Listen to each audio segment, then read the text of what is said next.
Très bien. Important avant de commencer, on a un flux qui apparaît, OK, qui dit problème d'exécution du workflow. Type de nœud non reconnu. Le N8N Note YouTube Transcription. YouTube Transcriber, OK, c'est le nom, OK, qu'on trouve pas. Comment on règle ça? Bon, vous voyez, quand on clique sur exécuter, OK, l'erreur apparaît ici. OK, donc on va dans cette section qui dit comment obtenir un nœud communautaire. On va dans paramètres, OK, réglages. On clique sur ces trois boutons, puis paramètres, et là ça dit sélectionner, obtenir. OK, on cherche et voilà les nœuds communautaires. On clique sur obtenir, OK, et on met le nom du paquet N8N, OK, N8N, etc. On comprend les risques, on clique sur obtenir. Ça dit le paquet doit être un seul mot, OK? Alors, parcourons et voyons si on arrive à le trouver comme ça. C'est sûrement transcription ou YouTube Transcriptor. Ici, dans l'erreur, on voit N8N Notes YouTube Transcription. OK? On cherche ça et on essaye de trouver une section identique. Dans ce cas, j'ai directement demandé à ChatGPT de trouver à qui ça appartient. Il me dit que c'est de E1Cycles. Donc on peut aller sur EnCycles, OK? Après avoir parcouru tout ça.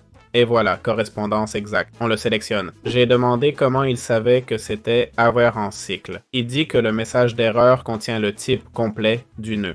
Voici l'erreur qui apparaît et dit « Le paquet s'appelle N8N Notes YouTube Transcription et le nœud YouTube Transcriptor. La partie gauche est le nom exact du paquet publié par EnCycles. OK?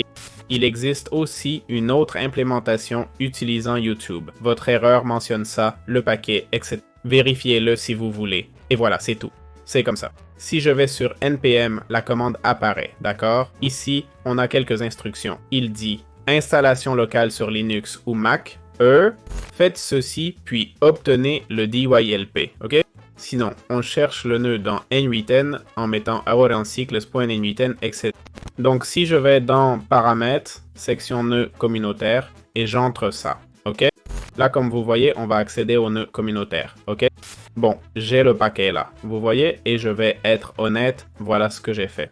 Alors, pour chaque erreur, par exemple avec NPM, il m'a dit que il y avait 2 vulnérabilités critiques dans CMD, ce qui signifie que le paquet est bien installé sur l'ordinateur. Ici, ça dit, si vous utilisez PowerShell, utilisez ça. Et quand j'ai eu des erreurs avec N8N, j'ai eu celle-ci. Regardez. Cette erreur, ce que j'ai fait, je vous explique car chaque erreur est spécifique. OK? Ça dit, cette erreur indique qu'il manque la bibliothèque. D'accord? Donc, vous exécutez ça dans CMD. OK? J'ai exécuté ça dans CMD, redémarré N8N, je suis allé ici et je l'ai eu. D'accord? Je veux dire, je l'ai déjà ici. Donc, les amis, patience. D'accord? Et au boulot. Important. À la fin, comme vous voyez, ce fichier s'appelle YouTube Transcript. Donc, on le supprime simplement. D'accord? Ou plutôt, créons-en un nouveau, cherchons YouTube Transcript, on envoie 2. OK? Et on clique simplement sur « Ajouter ». D'accord? On s'assure que c'est le bon. Ça semble être pareil. Oui, on dirait le même. Donc, ajoutons-le au workflow. Ça affichera des données. OK? On ouvre ce composant et voilà le YouTube Transcript. D'accord?